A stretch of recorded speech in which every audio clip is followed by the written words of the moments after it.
This is the Russian Dynamite, Masha Slamovich. Becca here.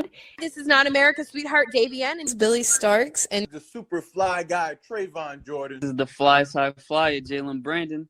Hardcore Princess, Jules Malone. Hi there, this is the Bubblegum Princess, Alexia Nicole. This is the Brazilian Wonder Woman, Christy Jane. This is the baddest black belt, Chennai Kai. This is Kid Bandit. The smash hit Joel Bateman. This is Robin Renegade. Cody Hawk. Brutal Bob Evans. And you are listening to Wrestling with Entertainment, one of my favorite podcasts in the whole wide world.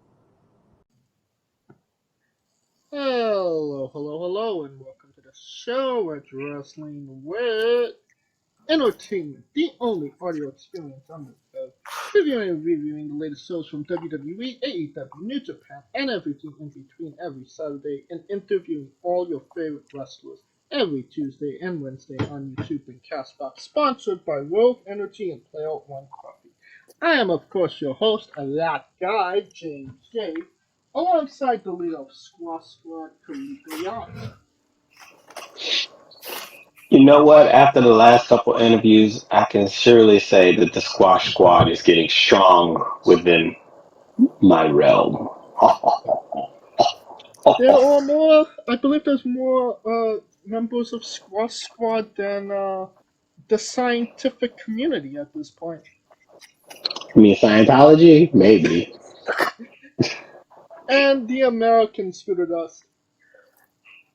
My name is Scooter Dust, and I am not a dick! And it was a good week for Wrestling With, as we interviewed Erica Damia on Tuesday. A fantastic interview with somebody that's just getting into the wrestling business. First match last month. This month, she has a couple more matches ahead of her. And that interview is already one of our most highly rated interviews, most liked interviews, and fastest, most views in a 24-hour period as well. So thank you for listening to Erica's interview. Tuesday we had Josh Breezy, Nightmare Factory alumni, and that was also an incredible interview. Was him the best as well. Go check that interview out as well. This upcoming Tuesday, we got Eli Swords on the show. Do you believe that birds are real? Well, guess again. They're actually government drones, and we talk about that, Sasquatch aliens, Danhausen, and a hell of a lot more. If you love pro wrestling, he's a part of that, and we talk about all that stuff as well. So he's also been in the ring with our gold Gigi Dolan. And this upcoming Wednesday we have Nova, another Canadian from Canada. We talk about wrestling, Jody Dredd, Andy Starr, the proper pronunciation of poutine, which we've been getting it wrong this whole time. You want the proper pronunciation? No, I swear to God, if it's poutine, I'm gonna kick somebody. Well, she's French, so she speaks the French version of it, so... Poutine? Something like that. If you want to know the actual way to pronounce it, listen to the interview.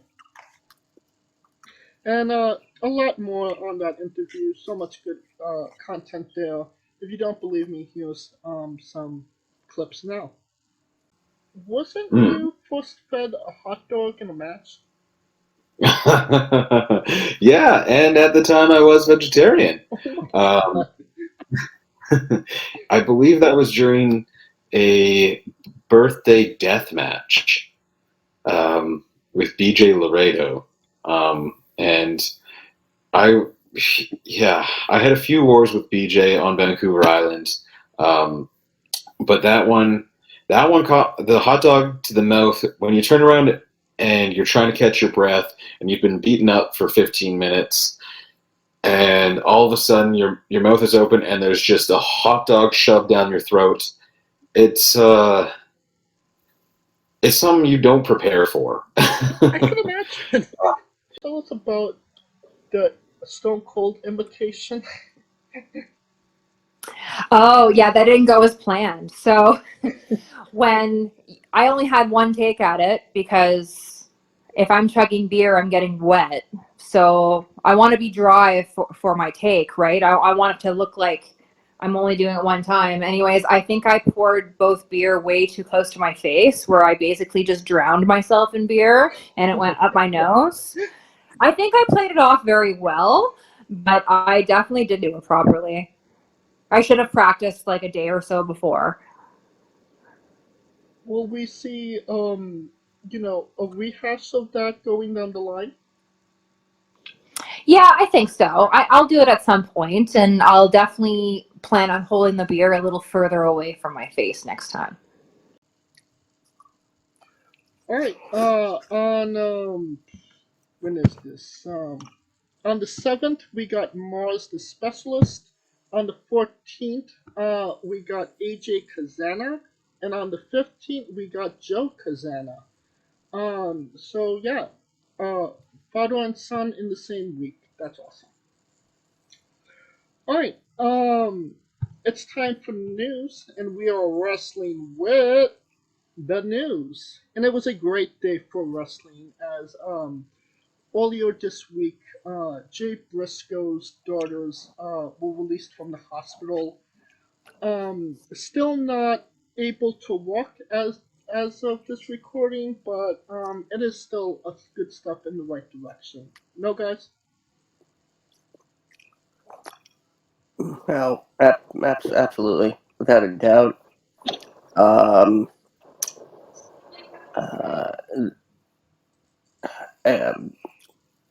I mean, if there's a silver lining to any of this, it's that. And to add to that, Ring of Honor and company Dorsey Art have planned to release a new limited edition print to benefit Jay's family. It will be a Jay Briscoe Forever print. Only 500 will be available.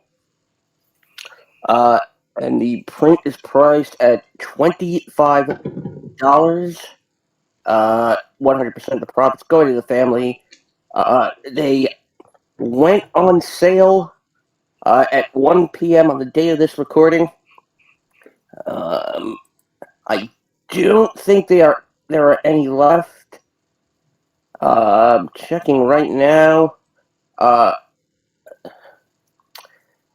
Yes, there are. And that's at Pro Wrestling Tees. Okay. So, I mean, if you love Jay Briscoe and was a fan of his work, this was a great way to show your appreciation and, give back to the family. Alright, good news, bad news, depending on how you want to see it. Jeff Hardy's legal troubles are finally settled. I believe that he got 24 months probation, suspended license, has to go back to driving school.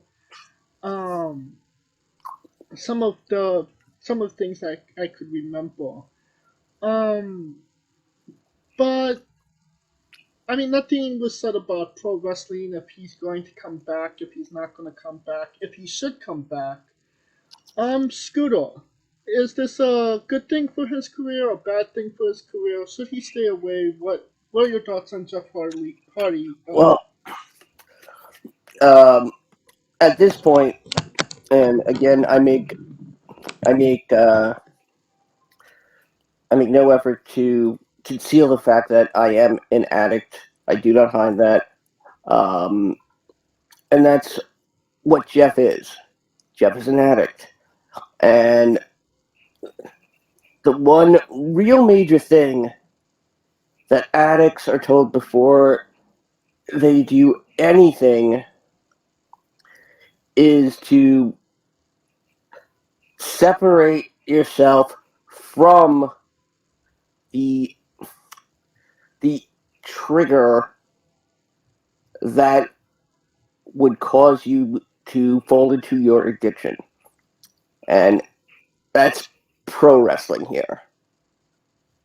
I think Jeff needs to retire at this point. All it takes is Jeff getting injured and boom, back on the pain pills. And then boom, back on the pain pills. They're like, oh, I might as well drink now too. And so what if I don't have a license? No, Jeff Hardy, a almost 30-year run. I was watching a match between Nikolai Volkov and Matt Hardy from 1994. Wow. Yeah, back when Matt Hardy had a buzz cut.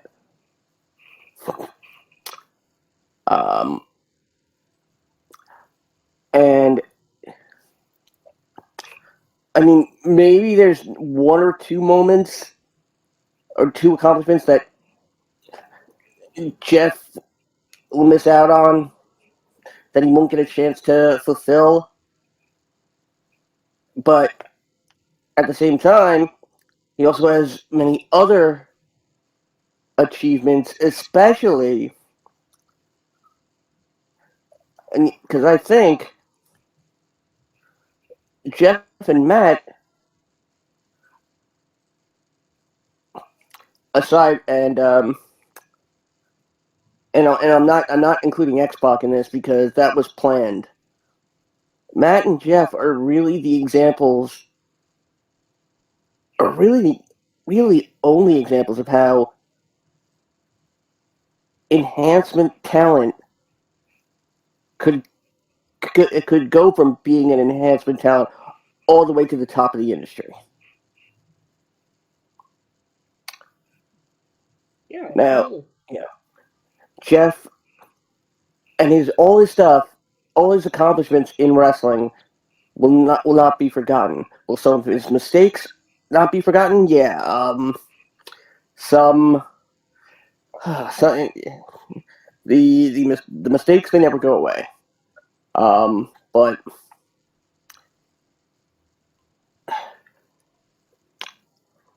Jeff just needs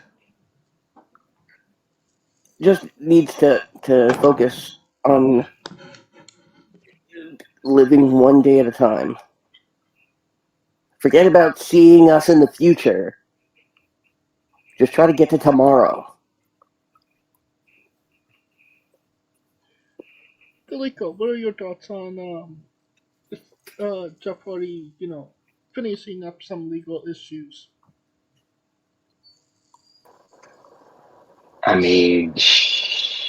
Scooter said it best. Like, the legal part's over, but that doesn't mean it's over. And at this point, all you can do is just what Scooter said. I was about to say the same thing. One day at a time. Just make sure the one day is better than the next, and the better than the next, and that's all you can do. Is just start the foundation and build the disciplines. Because he can wrestle, but if he just takes time out to build that discipline, I think it could help. But I also think his brother was his biggest safeguard. And that's where I think, because keep in mind, when he was back with his brother, Harley got in trouble. Matt left, got in trouble. So Matt is kind of literally his brother's keeper. But yeah, one day at a time. That's all you can do, and just take a time out to focus on that. And then when you come back, everybody have you back with open arms, because it's Jeff Hardy. It ain't like he's some Rudy boo. I love Jeff Hardy, one of my all-time favorites. But if if the wrestling is a trigger for him, that he's getting into this trouble, because it seems like when he wasn't wrestling he was okay, and when wrestling came into the picture, that's when things were not okay. Um, if he wants to stay away from the wrestling, I would be okay with that. He has a great legacy. We have tons of Jeff Hardy matches we could watch. Um, I wouldn't be opposed to, if he wanted to come back to WWE, have a one-off retirement match against somebody, worth his time, and then go into the Hall of Fame and call it, not have that be the last blemish on his career. You know what I mean? I mean, I think it would be maybe a little bit of irony if Jeff Hardy's last match was against Edge, and it was Edge's last match too.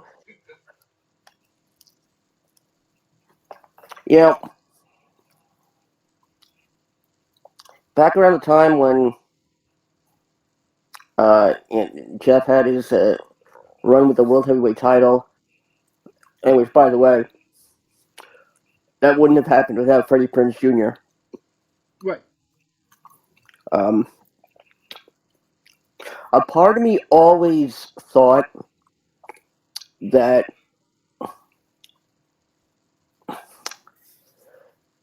either Jeff was going to win the Rumble and go to WrestleMania and face Cena for the title, or the other way around. Cena would win and go and face Jeff. Because that was one of the matches it almost seemed they were kind of hinting to in the background. It was also one of the huge matches that we never got to see except for one time on Raw.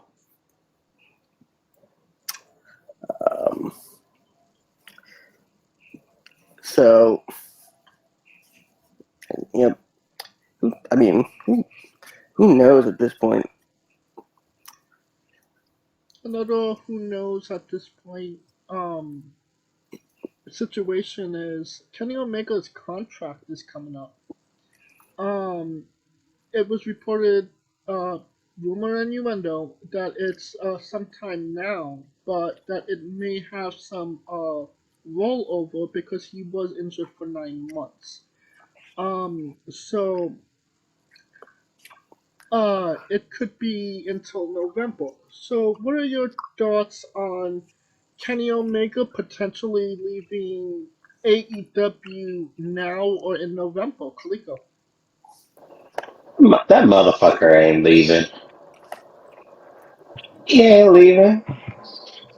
I mean, if you saw what he was talking to Sasha Banks about, he ain't leaving. It just gives, I mean, he feels like he's got more to finish in New Japan. He can't do that if he's in WWE. Plus, I mean, I don't think he would leave the Bucks high and dry like that either. Because I think they would either all go or all stay. I mean, we did see Carl Anderson as a Neville champion while still being employed by WWE, and we did see Nakamura versus Keiji Muto. So I mean, it's not out of the realms that Kenny Omega could compete for New Japan while also being in WWE. But those were one-off. Like, he ain't gonna be able to do a story like he did with Ospreay, or the quote-unquote possible mixed tag with Mercedes Moné. I keep wanting to say Sasha Banks, but it doesn't stop that from happening. It'll stop that from happening because it would take more time away from him. Because if that's the case, Cody could have been able to do both AEW and WWE, but he knew if he went back, they were going to expect a lot from him. Because to whom much is given, much is required, and a lot would be required of Kenny Omega if he jumps his WWE. That's for damn sure. What say you, Scooter?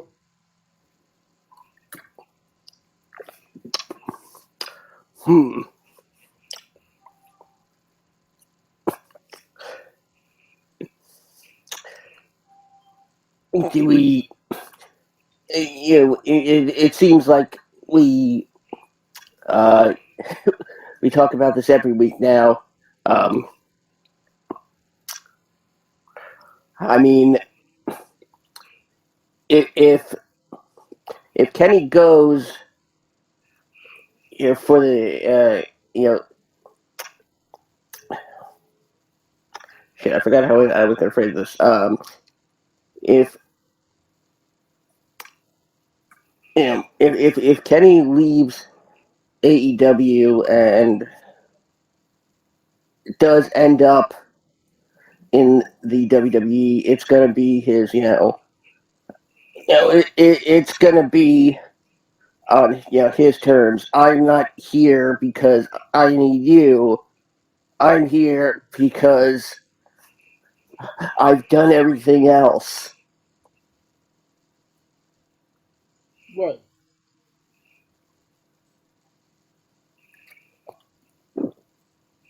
I mean,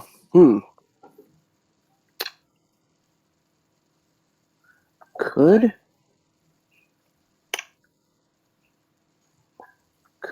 Kenny be the first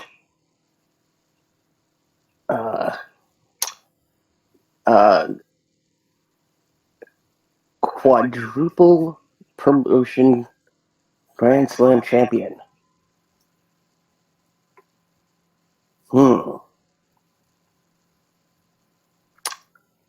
He's been AEW champion. He's been Impact champion. He's been New Japan, AAA. New Japan, and AAA. Literally, the only one now on that list is the WWE, and I think the only other person that comes close is AJ. Well, he was never in AEW. I know, but he's been IWGP. He's been ROH. He's been Impact. This is true. I mean, technically, he's been TNA and Impact. And Impact. Correct. Same with Kenny, in a sense. Yeah. Do you think that's the reason he would go to WWE would be because, say what you will about AEW, most of it's true. The WWE has a safer style of wrestling, and he's not exactly, on the younger side anymore. So it would be maybe a lighter schedule, a lighter fighting style. I think it might work better for him. And, getting to wrestle, AJ Styles, which is a match he's wanted to do.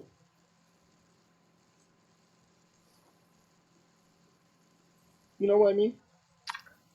But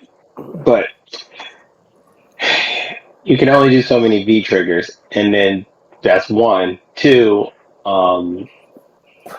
he's capable of wrestling within psychology. It's just a matter of what stories would he be in which the story can be told when he's in the ring. Right. I think it also depends on if anyone has kicked out of the One-Winged Angel by the time his contract is up.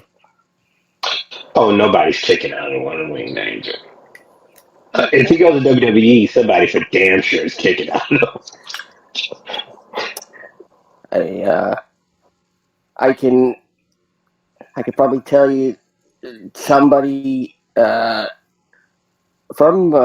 AEW is returning to WWE sooner rather than later, and is most likely going to be the either the WrestleMania return or the Raw after WrestleMania return. That being Andrade. meh. On SmackDown last night, you had Dominic and Rhea confronting Charlotte, and Charlotte mentioning how she has a real Hispanic man with a real Hispanic accent waiting for her at home. And that the talk of him returning has always been there. I think now it's even going to be it's even more certain, because I mean, everybody knows that Charlotte and Andrade are together, Right? And it also makes me think that there's no way Rhea is winning because they will want the pop of the happy couple reuniting. I But then mean, again, does anybody give a shit about Andrade at this point? I mean, the pop would only be, oh my god, he was on AEW, now he's on WWE. And then it would go, that pop would go into the good night and we would never hear it again.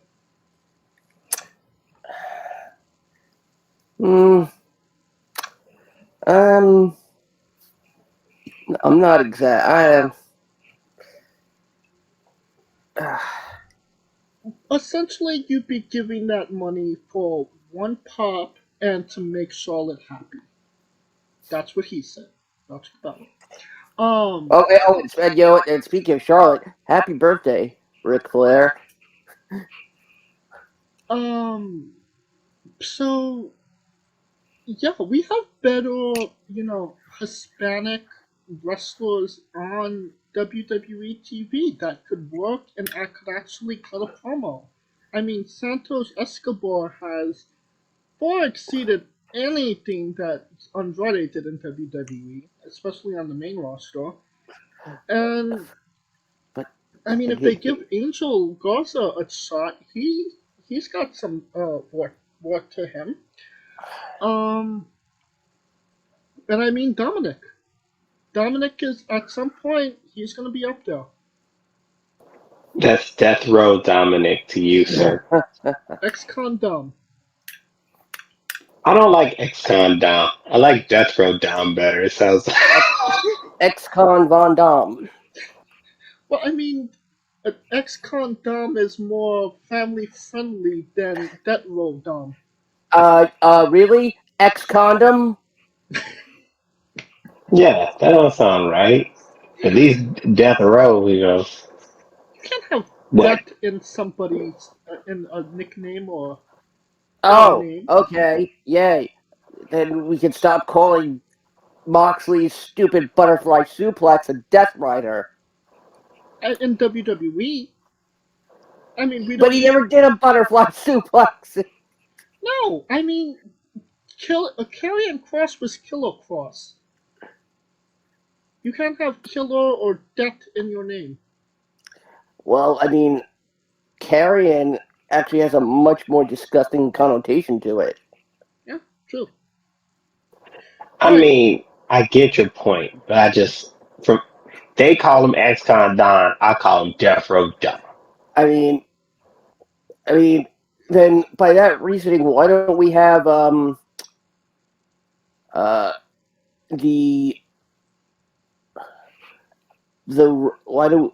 why don't we have the raid games? instead of War Games. Facts. Going back to Kenny Omega for one moment. Do you think his contract's coming up now or in November? I mean, does AEW do those freezing things? If they do, it's November. But if not, then it's now. But I mean, he's basically VP, so I wouldn't think they would. I mean, would he freeze his own contract? I mean, I have to imagine there's a clause for this where any time missed is just added on to the end of his contract. Okay. Keeping up with AEW news. Once again, Ariel Helwani is in the news with Tony Khan. He was on SmackDown last week to promote the Elimination Chamber. And he was in the crowd, and Tony Khan replied to that happening on Twitter with biased journalism. You're no better than Tony Schiavone, or something to that extent. What? What? Just why? Why is Tony Khan doing this? Eric Bischoff said it best. Tony Khan is a petulant child. Yeah. Like it's like he believes, he could go plant his flag in something and be like, mine.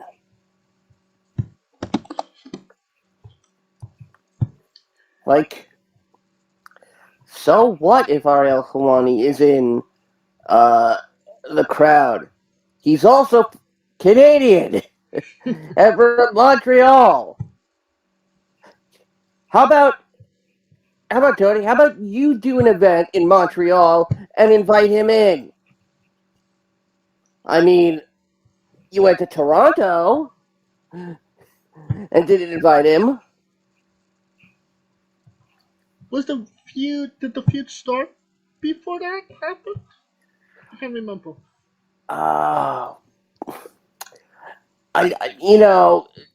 Tony keeps writing checks with his mouth that his butt can't cash. Because, his butt doesn't accept Apple Pay. But, and it's like saying,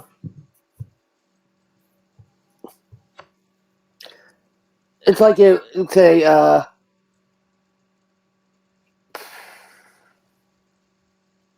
like, nobody, made remarks like this when, JR was on the AEW broadcast team. Especially after being off WWE television for quite some time. I mean, is there some unknown, broken bond between Ariel Helwani and Tony Khan? Well, this is the official tweet that he sent out pertaining to Ariel Helwani. You're a fraud, Ariel Helwani. You're as legitimate as a reporter as Tony Schiavone. Hashtag AEW Rampage. Why he had to hashtag Rampage? Why did he have to drag Schiavone into this? I mean, that's some shade. I mean, this tweet as a whole, if he's shitting on anybody, it's Tony Schiavone. Yeah. You're a fraud and as legitimate as a reporter as Tony Schiavone. That's what he's saying. I'm thinking there's something here we're not being told. And I'm thinking Tony asked him to come to AEW's Canadian debut, and Ariel said no. Also, he has to remember Ariel Helwani is not a WWE employee. True. Kaliko, this isn't a good look for a company, an owner of a company to throw shade at a reporter, no?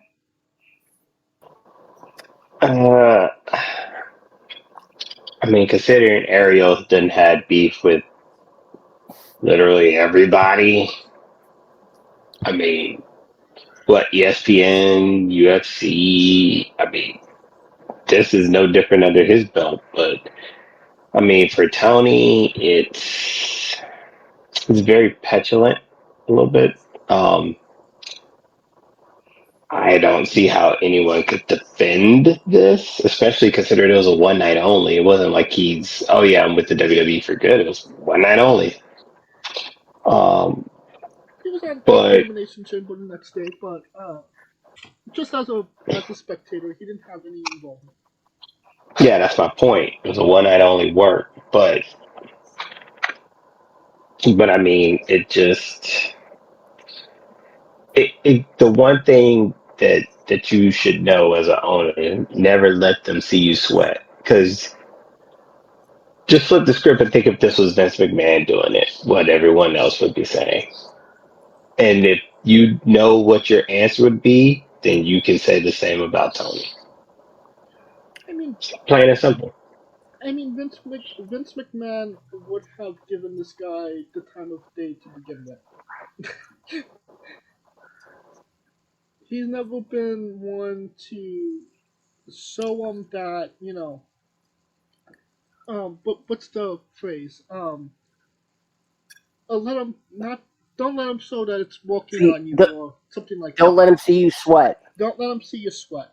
There you go. And, especially on Twitter, because I don't think Vince McMahon uses Twitter all that much to begin with.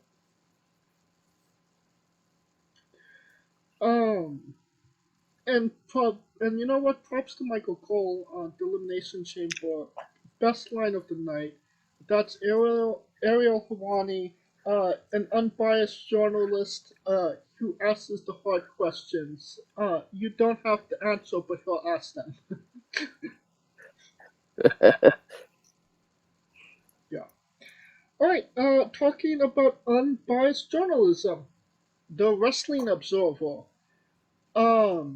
They had their awards, I suppose. They have Wrestling Observer awards, and AEW dominated all categories, including Tony Khan as Booker of the Year.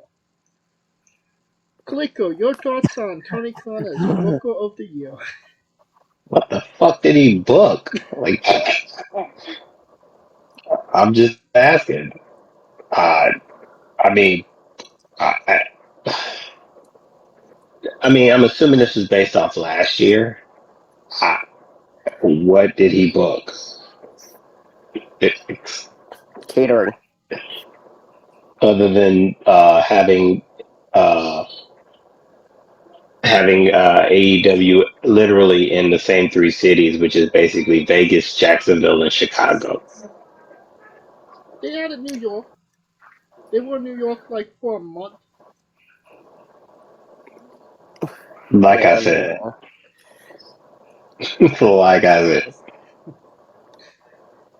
But yeah, continue. But I mean, they're the new thing, and we all know Metzer. I mean, I'm not gonna say he has it in for him, but I mean, congrats to him. It's their time in the sun. But to me, I don't see anything really different between them last year and this year. I mean, he won Daniel Bryan won award for Daniel Bryan. Yeah. That is all you need to know.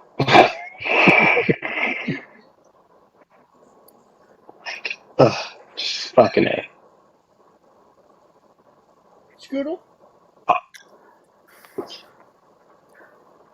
Yeah, I mean,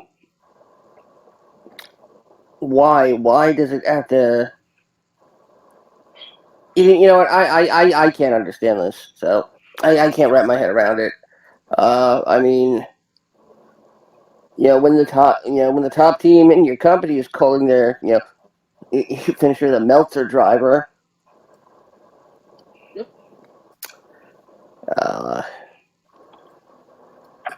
And it's crazy. I know. Yep. Really hard to wrap your head around that now. It is. Well, I don't think WWE is going to lose any sleep on that one, though. Fuck no, because they went in the stock market. Fuck all that bullshit. Like, fuck a one. We got them dividends, bitch. Alright, well, we already knew this, but Bully Ray kind of brought it to light. Jon Moxley bleeds too much on AEW TV. Oh, Or thank just God in somebody general. said it. Oh Huh? my God. Thank God somebody said it. Oh God. I mean, when Bully Ray, Bubba Ray Dudley, one of the innovator of violence in the Extreme Championship Wrestling, did horrible, inexcusable things on that show, tells you that you're bleeding too much and your bleeding means nothing, don't you kind of have to look in the mirror and say, well, is what I'm doing right or wrong, Scooter? I mean, even the girls from Two Girls One Cup are looking at AEW and going, "That is some fucked up stuff." I'm. It's. I mean, Moxley is the sort of the he was the bridge between when CZW and XPW were competing against each other as the most hardcore promotion, only for CZW to kind of, take a more, relaxed approach to how much violence and how much weapons and everything. And Mox is like the final product of that because I can tell you, my day job in captioning, we get a lot of CZW, highlight career retrospectives.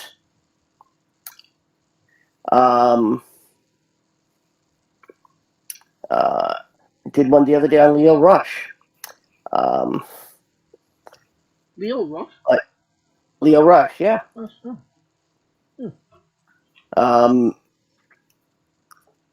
And Mox loved to bleed. He loved it. And what scares me is that Moxley is seen as the shining example of AEW. Moxley has stepped into the role as locker room leader. And which is a little scary. And how many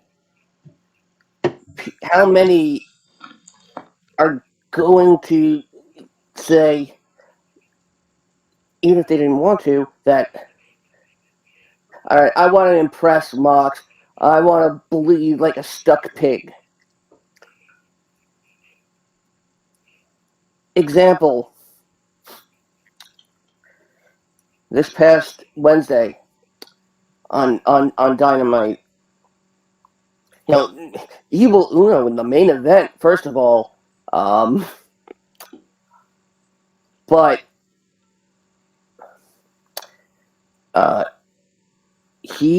Evil Uno, whether he meant to blade, or rather meant to bleed that much, I'm not sure, but what he did, whatever sort of mark he made to blade, it got worse.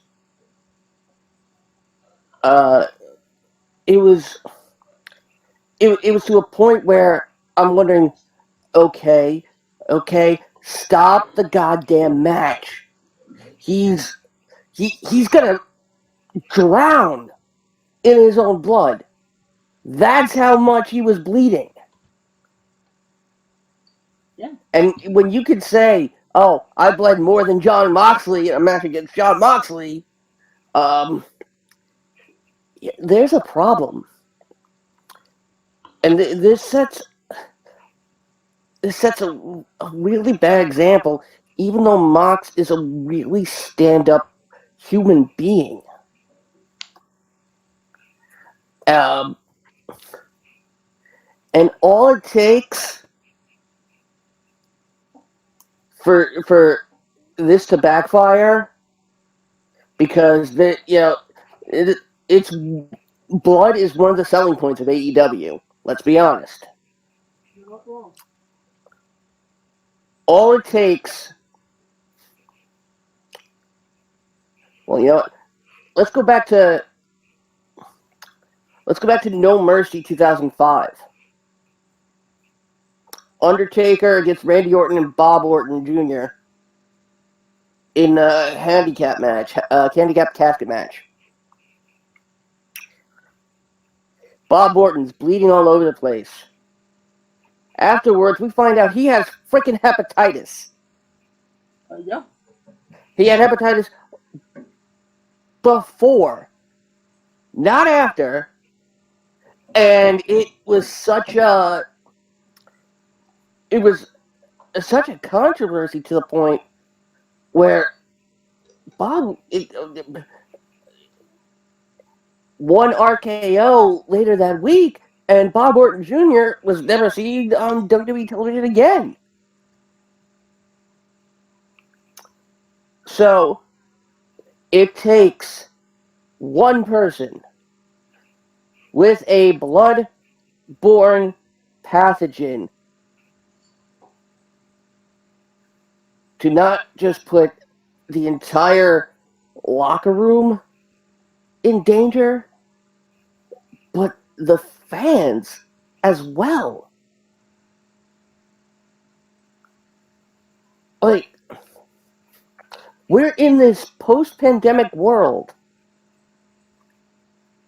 of where that we were supposed to be afraid of any contact, let alone dealing with blood and rolling around in it too. I mean, you're not wrong. I mean, they gotta cut back, or else somebody is gonna die live on AEW television,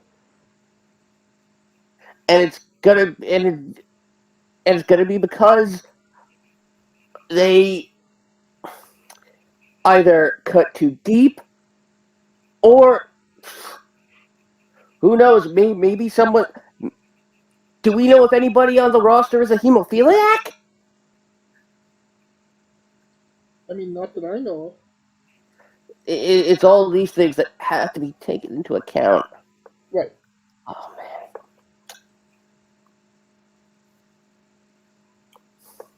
You know, it just... we talked about Jeff Hardy being an addict. Is Jon Moxley an addict of getting busted open and bleeding? Is that even a thing? Yeah. I think it's the idea of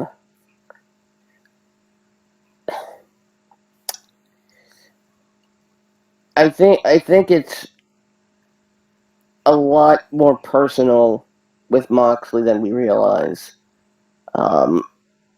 Because while he was in WWE,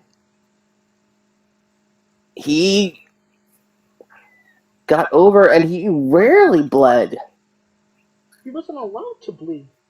Exactly. Yeah. And I really think he was a bit afraid that his WWE popularity wouldn't carry over into AEW. And so here comes CZW Mox back and in full force. I think Moxley is of the idea that if I don't bleed, the fans are not going to like it. Or if I don't bleed, I don't think I did a good enough job. I mean, that's not a great way of looking at it, because if people are just expecting you to bleed every time and then you have to do it, like you said, you're putting not only yourself but other people at risk for catching something. Let me ask you this. What is one of the most iconic scenes in wrestling involving a close-up of a wrestler bleeding? Stone Cold and Bret Hart. Bingo. This past Wednesday, outdid it by miles.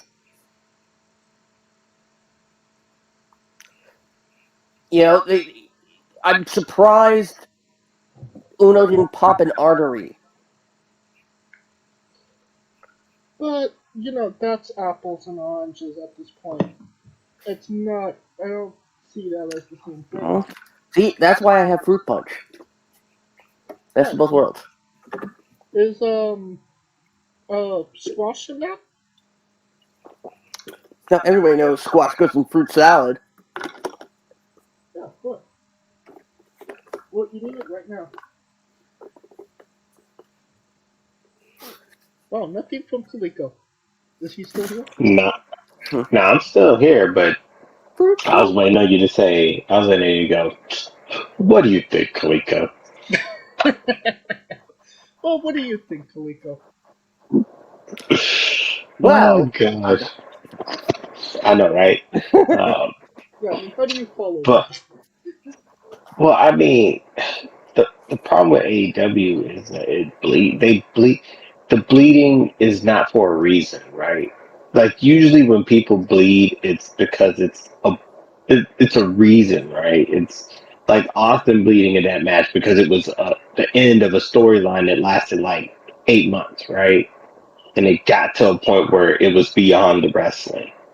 And Moxley bleeding just to bleed on a Tuesday is just really, really dangerous, especially considering he has a daughter. I just look at it from that aspect, the family aspect of it, because he has a family to go home to. And to me, I don't want to say it, but it sounds like it's a little selfish in a sense, right? Yeah, man. It's a little bit. I'm not because in the sense that why would he bleed in a match like that? That's meaningless. Like I could see if he was bleeding in the Texas, and keep in mind he has a Texas death match. I could see the bleeding there because the story kind of brings it in, but uh,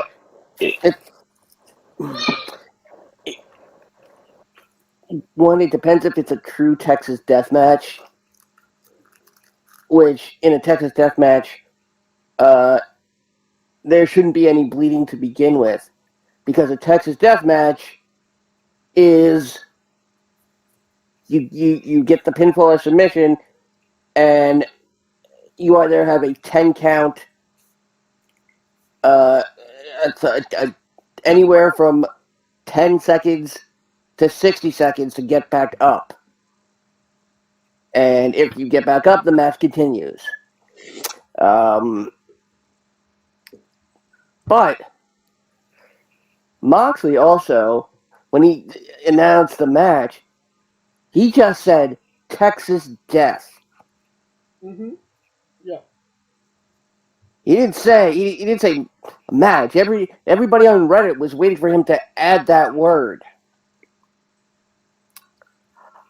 You know,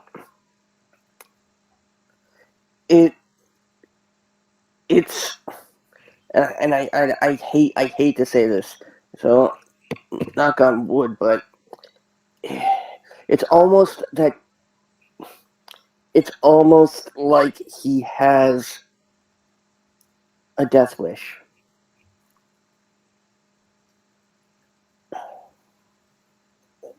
Because he's absolutely unsure about whether or not he could succeed without, all the blood, and doing one up on the previous time. And it's oh my god, it reminds me of seeing Mikey Whipwreck constantly retire and then unretire, even though it was advised he really shouldn't have gotten back in the ring ever after the first time he retired. We all thought in the locker room that he wanted to go out in the ring. Luckily he's safe and sound now. Yeah. It's just some. Yeah. All right. We could be on this topic all day, so let's get into another one. Cameron Grimes, supposedly is going to make his WWE debut, the main roster. But they haven't had anything for him yet. Which kind of sounds crazy. Because I feel like, the whole, Baron Corbin being rich and having JBL by his side was a perfect way to introduce Cameron Grimes to be, three rich guys together and teaming together and maybe breathe some new life into Baron Corbin. Obviously they didn't go that route, but what do you do with Cameron Grimes when he comes back? Well, when he makes his main roster debut, can we go? I mean, it depends.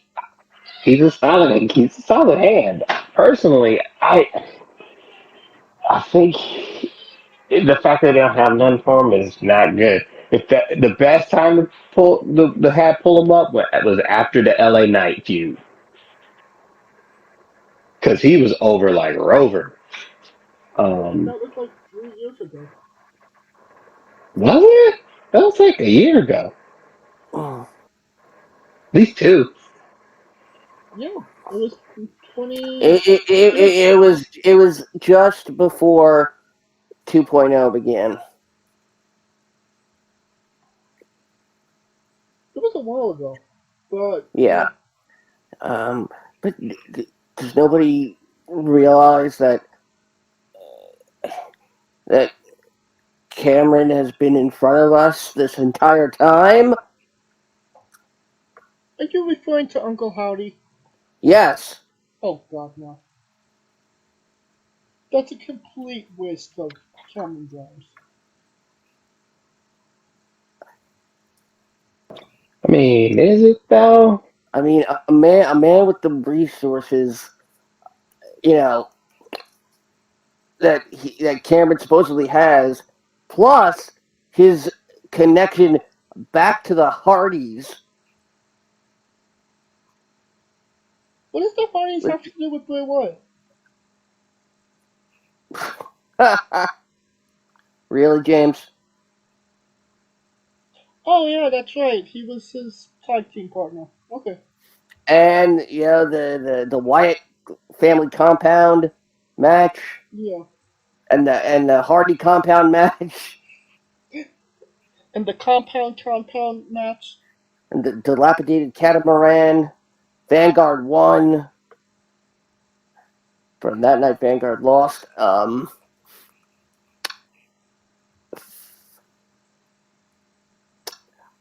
match I mean, with LA Knight was July 6th. 2021. But continue, Scooter. It just...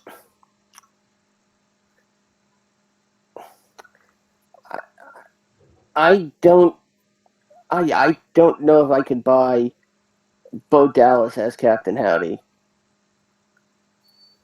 Because that's just going to be an absolute... it's a fart in a stiff wind. And I notice all the mannerisms of Uncle Howdy when he's actually out in the ring next to Bray Wyatt, and I'm seeing all these gestures that Cameron Grimes does.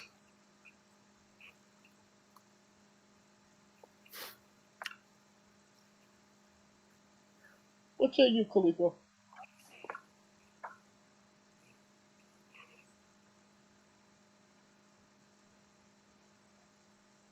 Oh, did we lose Khalifa? You never lose me.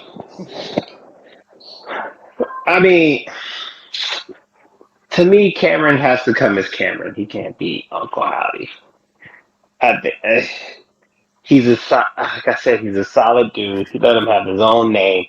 Don't associate him with Bray because the expectations are high for Bray.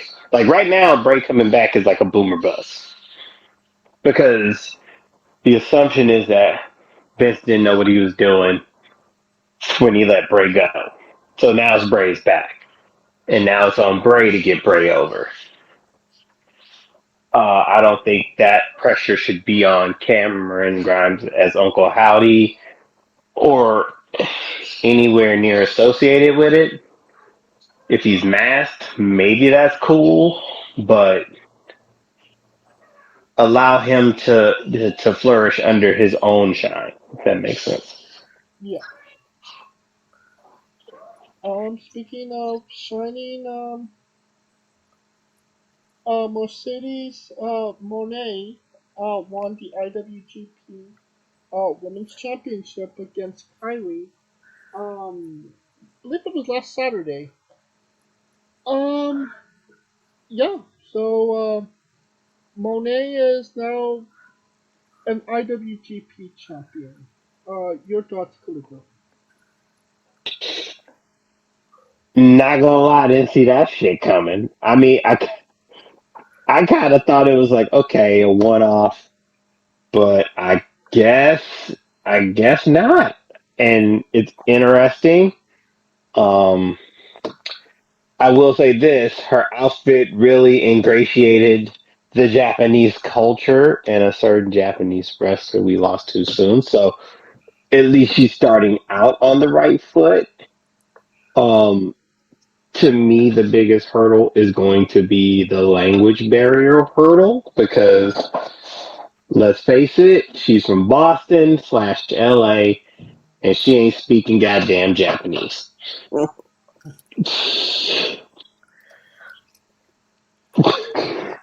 So other than that, we'll see where it goes because now she's the champion. You gave her the belt. Where are the challengers?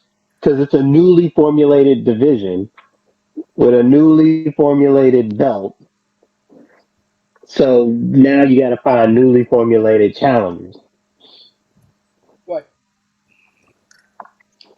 You know, I kind of felt like, and New Japan does this, they just gave her the belt just to say that Sasha Banks was their champion. I mean, Kyrie barely defended that championship once, if that. And, she could have been, a decent first champion. Well, we only saw her win the belt, defend the belt, lose the belt. Literally, those three beats. Um, in her three appearances on NJPW TV. Um, maybe there's a redemption arc there. Who knows?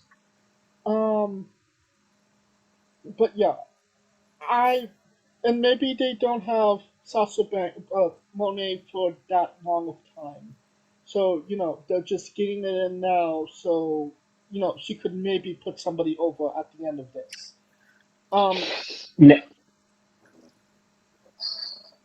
Now, with that, I give you that part because the only reason I give New Japan the benefit of the doubt is that they're really good at callbacks.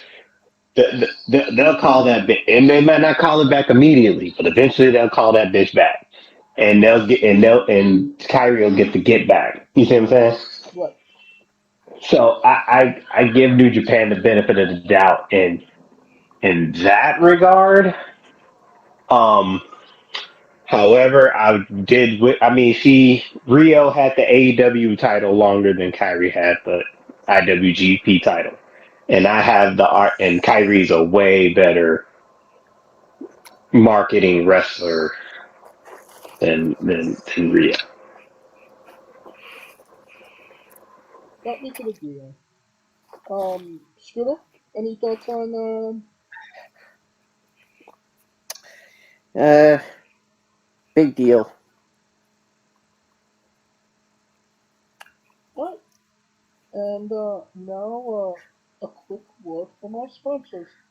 So Rogue Energy, the only gaming drink company in the world with 4 unique product lines to suit your task at hand, whether it be juices, shakes, smoothies, and everything else in between. Their low-calorie, no-sugar energy formula is the perfect alternative to sugar-filled canned energy drinks and sodas. Their extreme formula provides the most energy, focus, and sports performance possible. Their hydration line offers focus, ingredients without the added caffeine. Drink it anytime you're thirsty. And their shake formula is so delicious. Who doesn't love a cookies and cream, 0-calorie energy milkshake? First and foremost, they've designed every Rogue product line with performance and effectiveness in mind. It is critical that you look at the nutrition panels of drinks when comparing options. There are countless off-brands out there that are presenting low-quality, poorly dosed formulas that amount to expensive caffeine water. Every formula they produce is designed with optimal levels of high-quality ingredients. Additionally, you won't find a powdered gaming drink brand that dissolves better. No need to have chalky textures in your drink. Their taste profiles are unmatched, specifically designed for gamers, athletes, students, entrepreneurs, people with hectic schedules, individuals with low energy, podcasters who can't shut up, people who are health conscious, and so much more. Great as both a pre-workout and as a coffee energy drink replacement. Specifically designed every Rogue product line to be the best gaming drink on the planet. Rogue Energy, more focus, more wins. use promo code WrestlingWithE for 10% off your next purchase. And we are wrestling with WWE Elimination Chamber. It was last Saturday. It took place in Montreal, Quebec, Canada, at the Bell Center. 17,271 in attendance. I believe that was a sold-out arena. And yeah, this was probably one of the most liveliest crowds they've had in quite some time. The only thing I could really compare it to was CM Punk in Chicago for Money in the Bank. It's had that type of feel to it. That being said, um, honestly, quite predictable, but still enjoyable. That's how I would say the show went. But what say you, Scooter? Yeah, it was 100% predictable. What say you, Felica? I think it was predictable in who would win. It wasn't predictable in how they would win. And that's the matter. Because, I mean, everybody knew Daniel Bryan was winning at WrestleMania 30. It was just a matter of how it was going to happen. What obstacles were going to pop up. And that's the part that was the unpredictable part. And it was a lot to do. It was really enjoyable. Like, honestly, for a premium live event, I think that was the first one where it really wasn't a filler match. Nothing where it was like, oh yeah, I gotta go to the bathroom for this. And that was the first time in a minute for WWE. Oh, yeah, I could see that. Alright, let's get into it. Asuka defeated Carmella, Liv Morgan, Natalia, and Nikki Cross, and Raquel Gonzalez in an Elimination Chamber match to become the number one contender for the Raw Women's Championship at WrestleMania in 19 minutes and 30 seconds. Like I said, pretty predictable, but it was still a good match, and the right person won. Scooter, your thoughts? Called it. I believe we all had Asuka. Yeah, but my opinion means more. I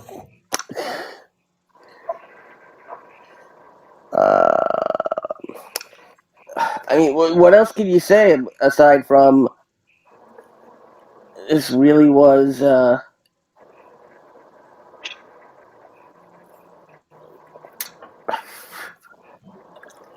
this was the natural progression of the storyline based on everything that's been happening. I mean,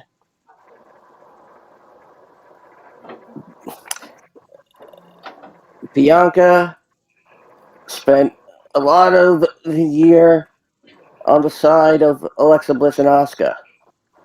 Correct. And then Alexa turns, goes up against her, and then Asuka comes back as Kana. And thinking about what really could be a real WrestleMania match, and it's Bianca now against Asuka. Now, keep in mind, Bianca tried numerous times in NXT to beat Asuka. I don't think they were they were at the same time in Yes, NXT. they were. They absolutely were. They were, but Asuka was on the tail end of leaving of her dominant run. When Bianca wasn't really considered like really in the title picture until the end of Asuka's run when they were running out of challengers for her. Right, like Ember Moon. When Ember got it and Shayna got it, that was when Bianca was kind of like next up. Yeah. Yeah.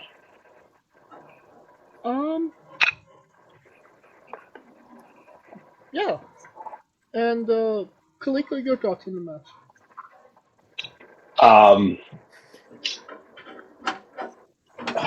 It was solid. It was solid. Liv looked strong.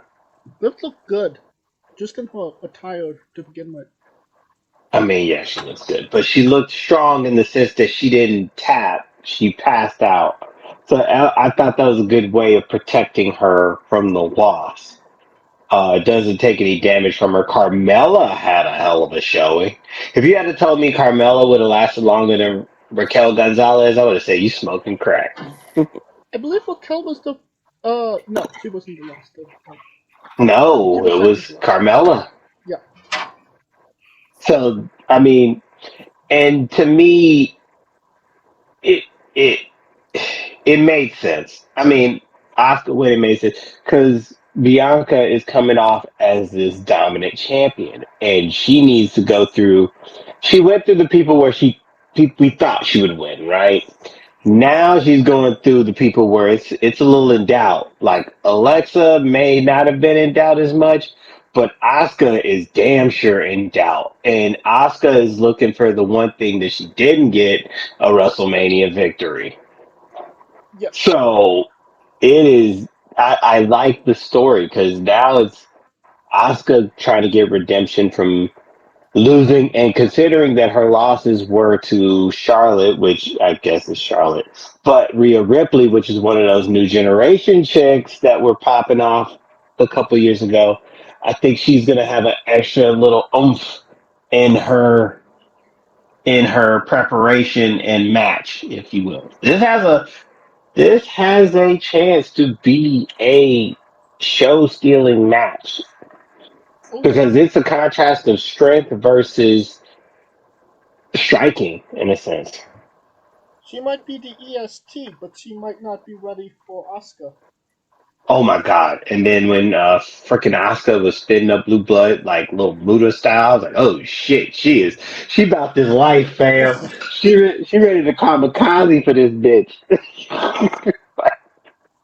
Oh, Scooter. How many stars you give this match? I'll give it 3. Kaliko? 3.5 because everybody understood the assignment. I'll give it 4, and for Liv Morgan's outfit alone, 5. Jesus. Bobby Lashley defeated Brock Lesnar by disqualification in 4 minutes and 45 seconds.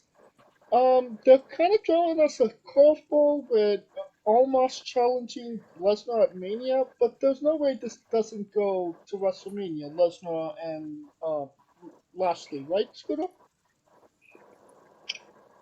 Well, considering that they're kind of pairing off now, it's very weird because now you kind of have. It looks like it's gonna be Bray and Lashley, and they have Brock Lesnar answering a challenge from Omos on Raw. Which makes no sense. Exactly.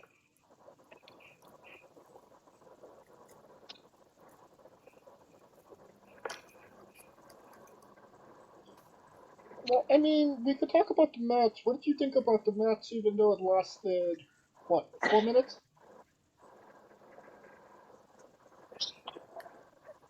Eh. It wasn't as good as the Royal Rumble match That it was not. or their Crown Jewel match, or was it? Yeah. Yeah. Galiko, your thoughts? That match wasn't about the match, to be quite honest. Or at least that's the way that I interpret it. It was just about trying to kick each other's ass. And I thought that it was going to continue because of the fact when they put him in the hurt lock and Lesnar kicked them in the, where, that was a story arc that they could kind of go with. Like, oh, motherfucker, you only kicked out because you knew I could hold your ass. And it's never been a point where it could, like, anyone could hold Brock like that, right? Yeah. But I'm thinking this is a swerve to get the Hurt business back together. That's right. Because They've been teasing it. you say what? They've been teasing it. It's getting teed because you see MVP working backstage with a couple with Sid and Sheldon in the back, and then he's got Omos and Lashley's the final piece. He's the final piece. So it could be something where Omos challenges Lesnar. Lesnar takes the L due to the Hurt Business coming back together, which is what the people want, because the biggest shock value would be not Lesnar losing, but the Hurt Business back together beating the shit out of Brock.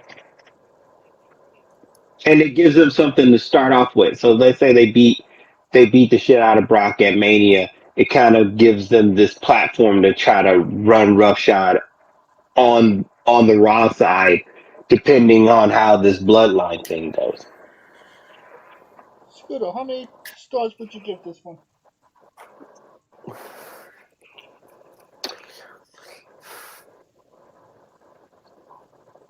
2, and I think I'm being generous.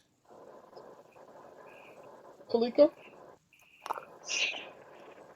2.5, because it was just about whooping each other's ass. Brock doesn't get paid by the hour, you know. That he does not. I'll give it 2.5 as well. Alright, Edge and Beth Phoenix defeated the Judgment Day, Finn Balor and Rhea Ripley in a mixed tag match in 13 minutes and 50 seconds.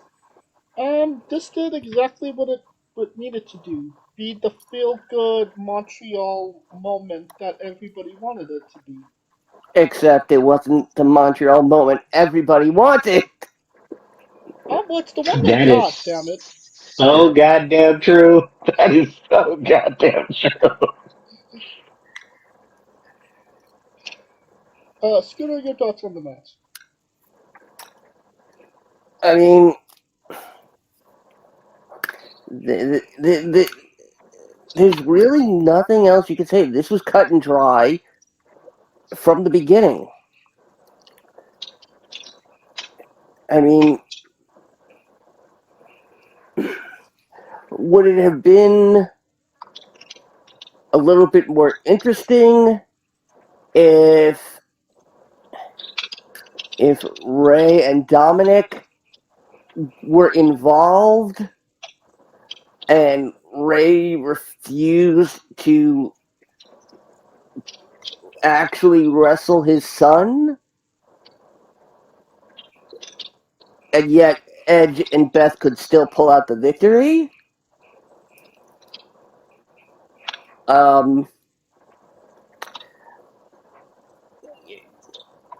But other than that, I mean, it shouldn't have been, and I'm not sure if I'm the only one who's like, it's kind of awkward it was kind of awkward to see, oh, I'm the leader of the Judgment Day. It's going to be me. And Rhea Ripley. Why are you using your Sheamus impression? It's Irish. They're both Irish. Okay. Kaliko, your thoughts? Feel good moment. Yeah, it was all for Edge for the feel good. Rhea, Rhea. But she looked good. She made everybody look good. She didn't take the pin. It protected her. Looks like this story with Edge and Judgment Day is not over. Which, I mean, you kind of want it to be, but this gives Edge something to do in the story, and a story that's meaningful. It's kind of like killing the kids that he created type deal, but you know, we got to see where it goes to a head at. Scooter, how many stars do you give this one? 3.5. Kaliko? 3.5. He sounds about right. I'll give it 3.5 as well. Alright, Elimination Chamber for the United States Championship. Austin Theory defeated Bronson Reed, Damian Priest, Johnny Gargano, Montez Ford, and Seth freaking Rollins in 31 minutes and 30 seconds. Not exactly the match I thought it was gonna be, for obvious reasons, but, I mean, I feel like it did what it needed to do. We're getting Seth Rollins and Logan Paul at WrestleMania, apparently. And yeah, just, another Elimination Chamber match in the books. Scooter. Yeah, I mean, oh yeah.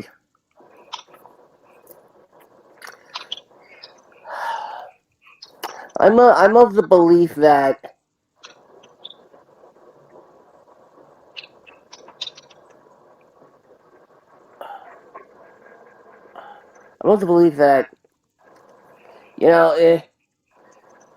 if it's Elimination Chamber, then the matches, the highlight should be about the Elimination Chambers. I mean, for God's sakes, have all the matches, have all the titles be on the line in chamber matches. I mean, for God's sakes. Oh boy. And this is what happens when you book yourself into such a corner that you can't even believe that you could come up with somebody who could, be champion. Because remember, when the reign started on August 30th, 2020, nobody had Cody Rhodes in mind to be the one to potentially end it. I mean, Royal Rumble is supposed to be about the Royal Rumble, right? But the main event and a couple of the main events of the Royal Rumble were, a title match instead of, the actual Royal Rumble match. So I mean, it's not out of the realm that if the matches don't really work, if the title match is more important, then yeah. I mean,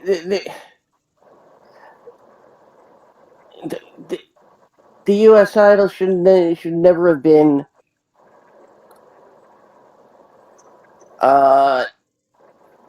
should never In have the been chamber. I get what he's saying. Yeah, I mean, if anything, that might have been the best time to split it. To take put the tag titles and take the belts off the Usos.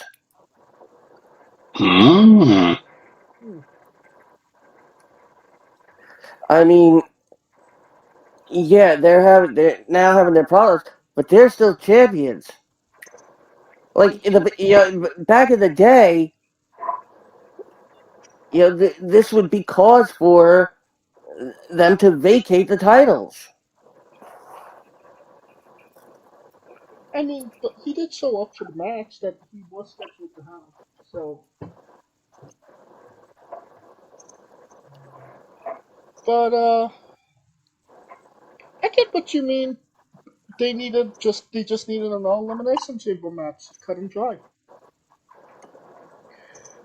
Kaliko, your thoughts on the match?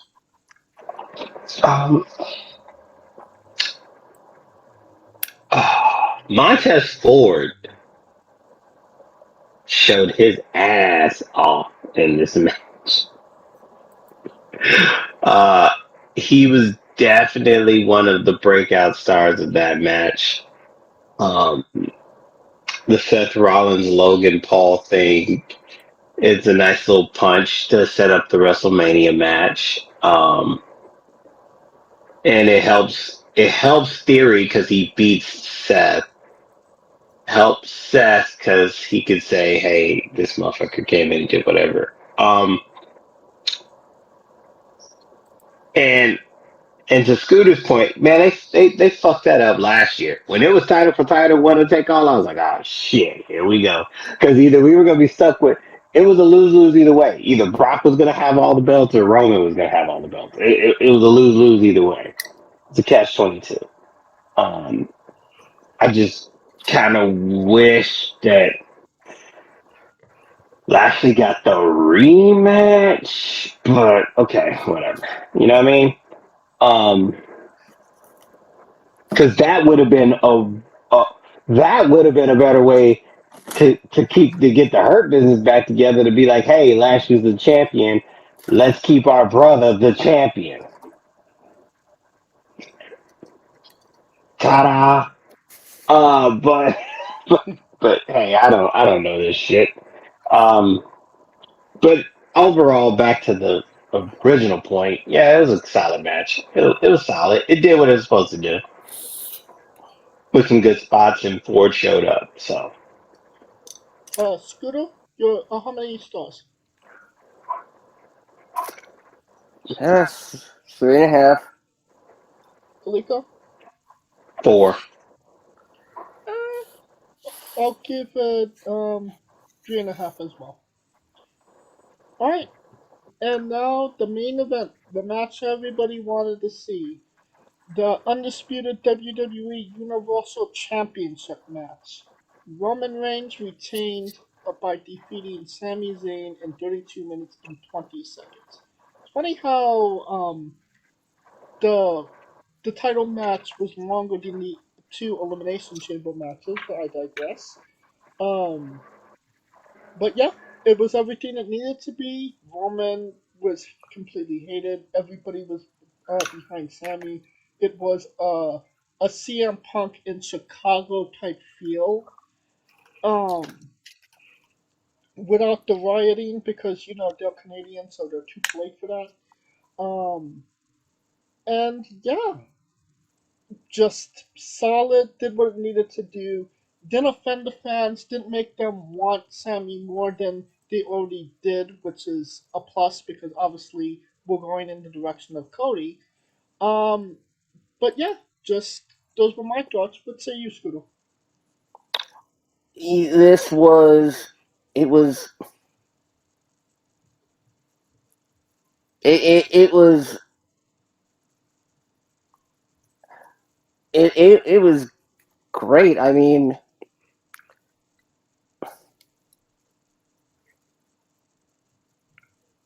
it got people to think.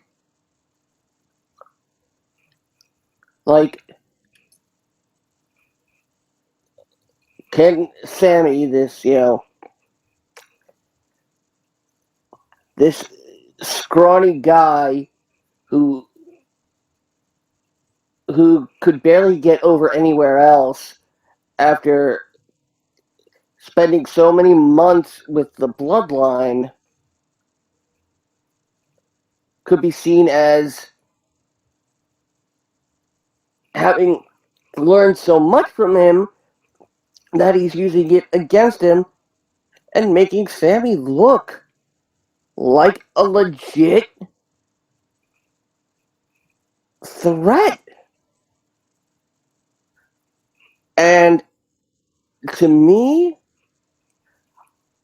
this match has permanently upgraded Sammy's status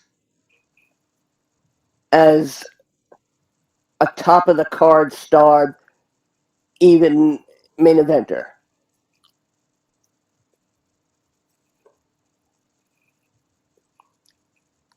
Okay. What say you, Kalika?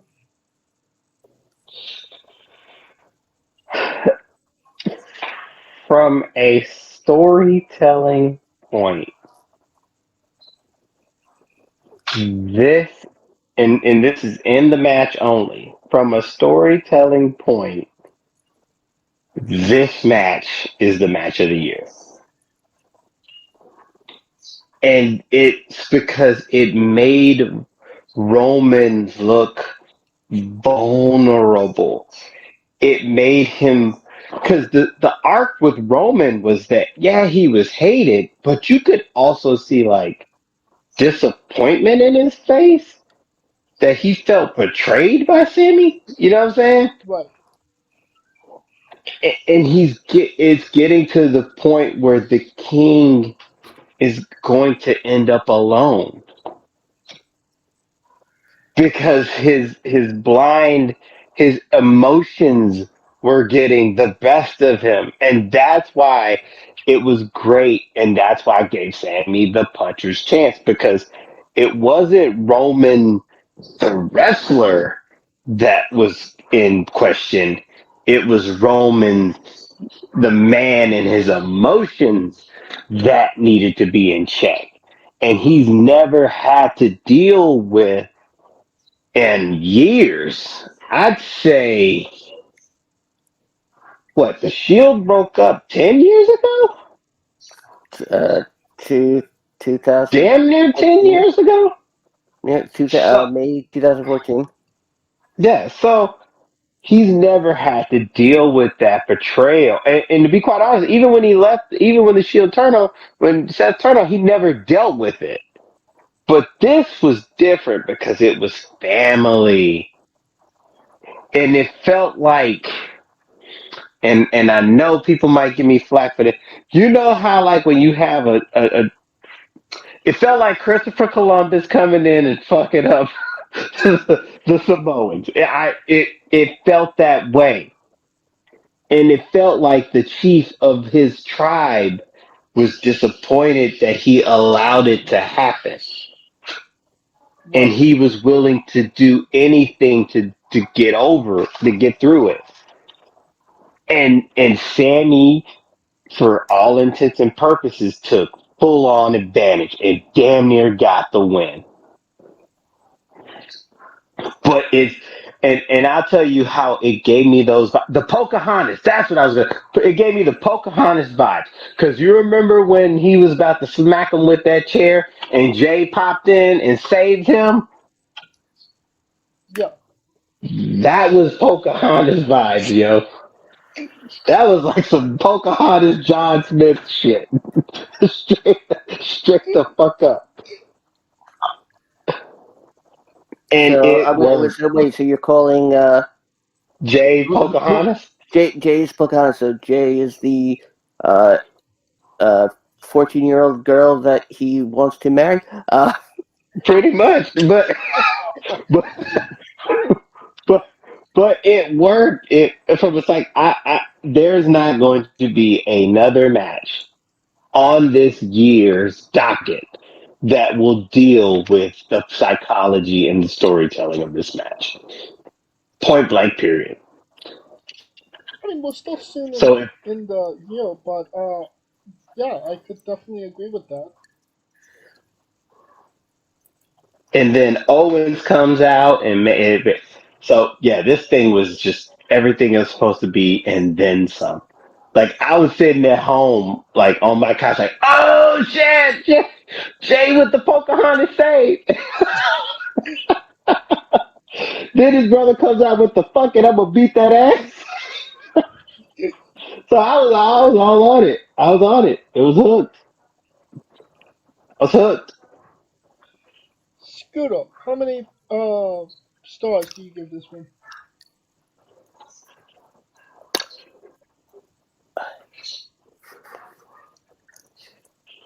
Four and a half. Kaliko? 5. Or could I go Meltzer? 10, 28, whatever he calls it. Damn, you're going the Meltzer route. Alright. I mean, the story was so good. Because the story is what sold it. The story sells it. That is what wrestling is at its peak. I can't, no one can deny that. No, you're absolutely right about that.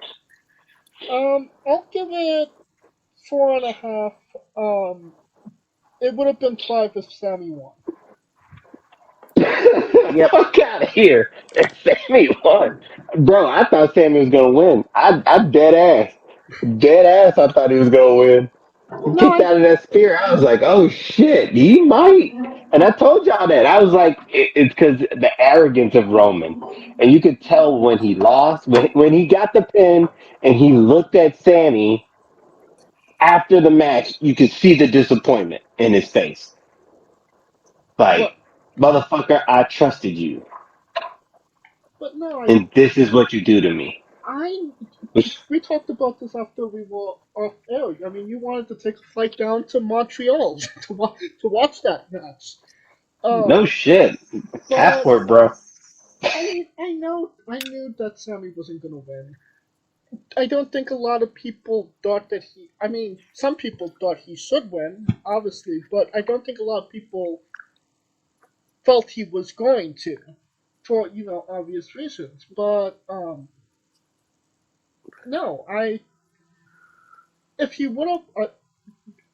If Cody wasn't in this situation, it would have been a different scenario, but Cody is, so he didn't get that. But, I mean, again, it was a great moment for him in Montreal.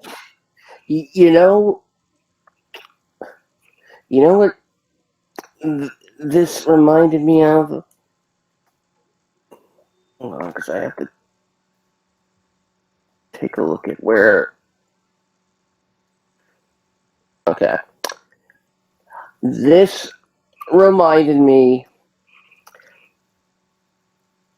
of No Way Out 2004. Right. And I mean, the only reason Eddie won that match is because Lesnar was leaving the next month.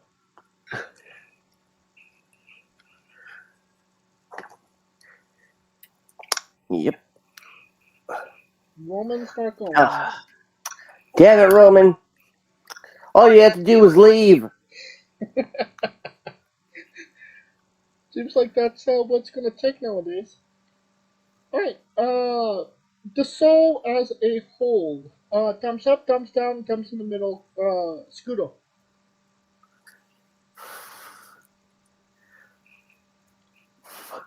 It's very rare that one match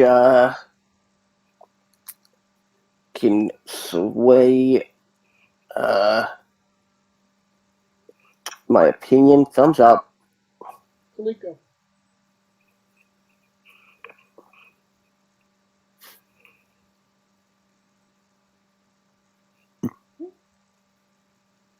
And we lost Kaliko. If he was even here to the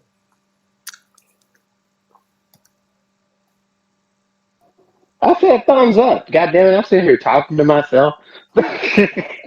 I'm sitting up here like, Montreal's the MVP. Thumbs up. I also give it a thumbs up. Alright, that will conclude our coverage of Elimination Chamber and this episode as a whole.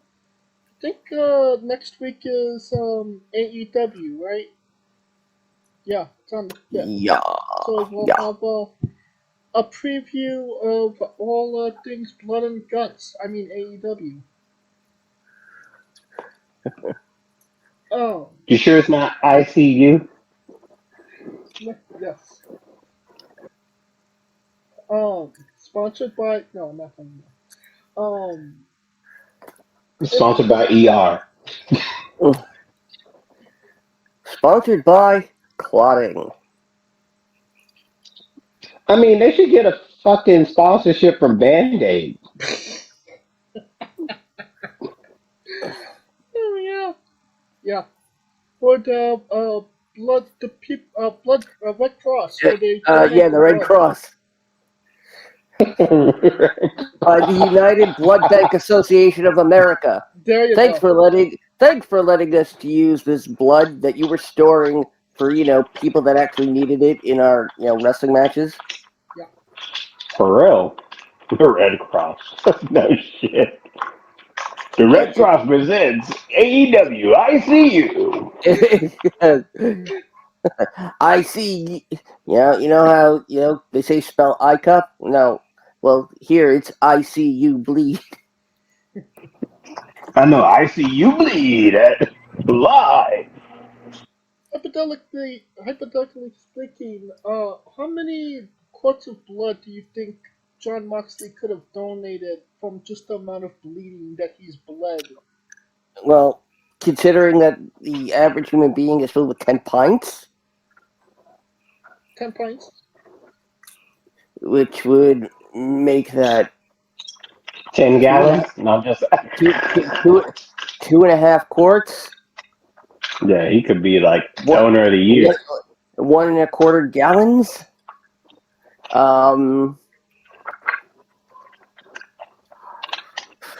I mean, and the human body can function on only half of that.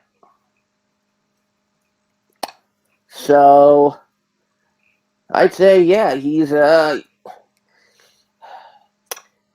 be at as long as he doesn't lose 49% of this blood, it'll be good. I mean, if you know how John Cena's like the ambassador of the Make-A-Wish, he literally could be the ambassador of Red Cross. I mean, you see Moxley going around to children's hospitals, handing them out, customizable razor blades. God.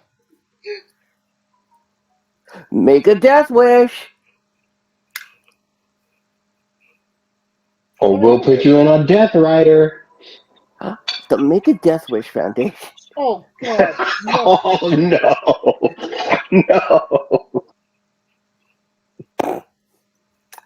No.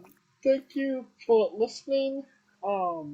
If you like what we're doing, please like, subscribe, comment, both on YouTube and Castbox. Join us this Tuesday and Wednesday as we interview Eli Sorge and Nova.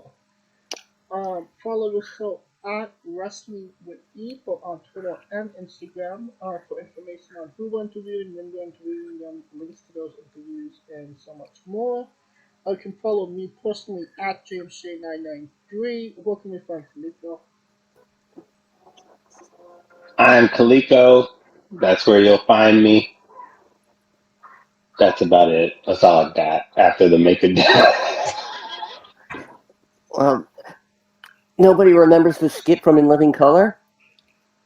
Yes, I do. I remember it. That's how I was like, that's like no. But then again, In Living Color was out before James was born, so you gotta give him some slack. Yeah, that's true. I know what In Living Color is. No, the OG, not before when they added out that new motherfucker. Yeah, with Jamie Foxx and the otherwise known as the Wayans family business. Pretty much. And before Jim Carrey got too big for his britches, and when J Lo was like, "Hey ho," and while Rosie Perez never went anywhere else. Find me on Twitter. That's Good Dust. Remix again, still up in the air. Have to wait and see. And tonight, the final episode of the Dungeons and Dragons campaign, Corticus Tarkin. See how this adventure pans out over on Twitch, along with Rico Constantino Jr.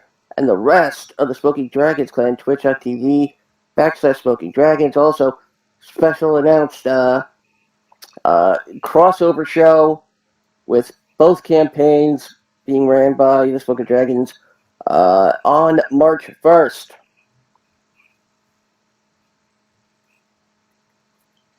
Alright, for Kaliko Yachts and Scooter Dust, I'm James Shay, and this has been Wrestling with entertainment. Hey folks, this is the Colossal Mike Law, and you are listening to Wrestling with Entertainment. Enjoy the show, support these guys. We appreciate it very much. We'll see you at ringside.